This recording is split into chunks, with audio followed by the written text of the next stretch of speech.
celebrating 10 years of delivering the news and content automotive professionals can count on. CBT News, 10 years strong. Subscribe today.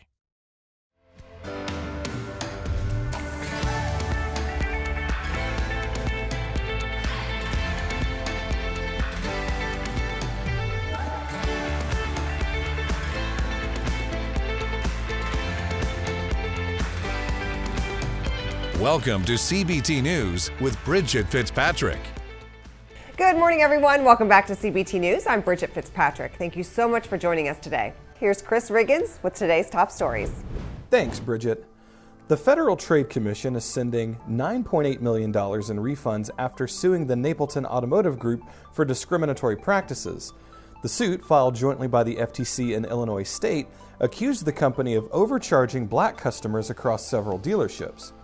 In an April statement, Napleton spokesperson Tilden Katz defended the agency, saying that there was, quote, no actual finding of intentional wrongdoing. However, in a May article, Automotive News noted that a lack of intent does not dismiss the charge, as the FTC also bans policies which, quote, inadvertently create a different result for a protected class. Carvana has suffered a devastating decline to its stock price, falling 98% since last year's all-time high of $377. The stock was trading as low as $6.50 last week. The company has drawn criticism from market analysts for overstocking during a period of high inventory cost and decreasing demand, with financial services company Morgan Stanley removing its ratings for the company. Investors are also worried that growing competition for other online retailers will steal Carvana's customers, driving them further into the red. Television host Jay Leno is recovering from severe burn injuries in a Los Angeles hospital.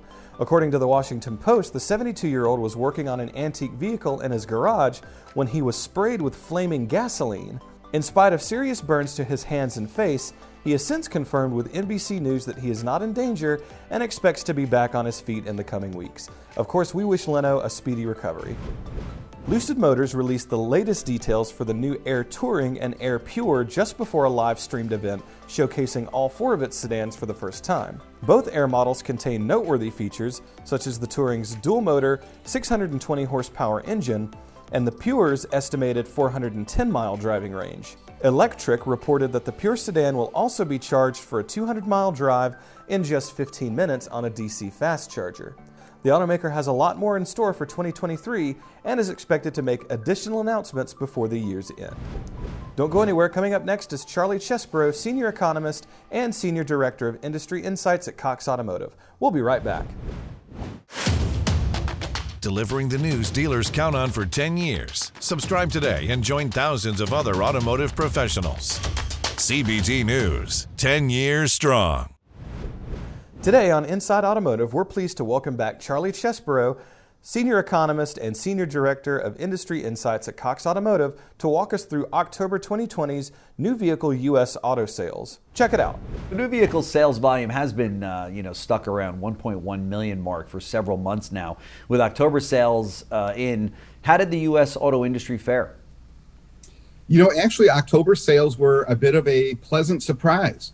They held up quite well. We had one of the largest selling paces that we've had since the beginning of the year at 14.9 million pace. Mm-hmm. And October sales, the volume didn't really change that much from the story that we've had over the last year and 2 months. Mm-hmm. We still did about 1.15 million this month. We've been doing that 1.1 million for the last 14 months.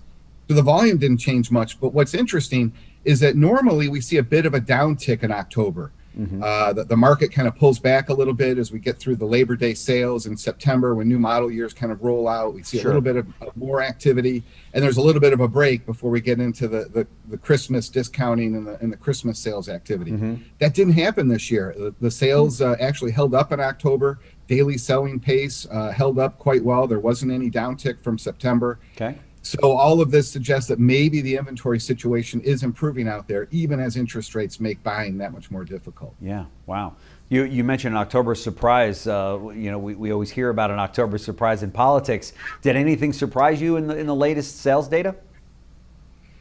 As I said, no big surprise other than we saw a bit more fleet activity It does appear that maybe some of the manufacturers are starting to get a little bit more aggressive on their fleet activity, particularly the rental car companies as well as commercial.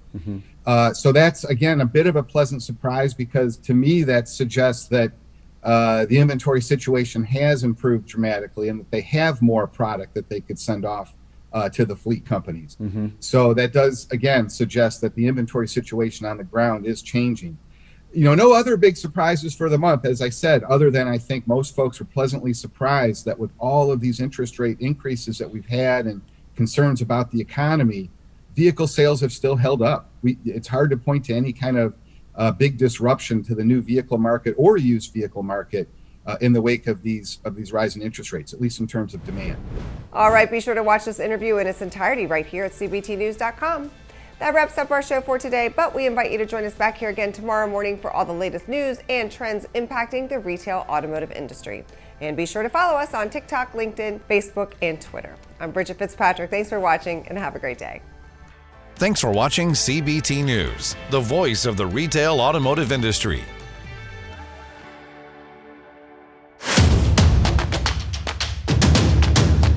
Join the #1 most watched newscast in the automotive industry. CBT News, 10 years strong. Subscribe today.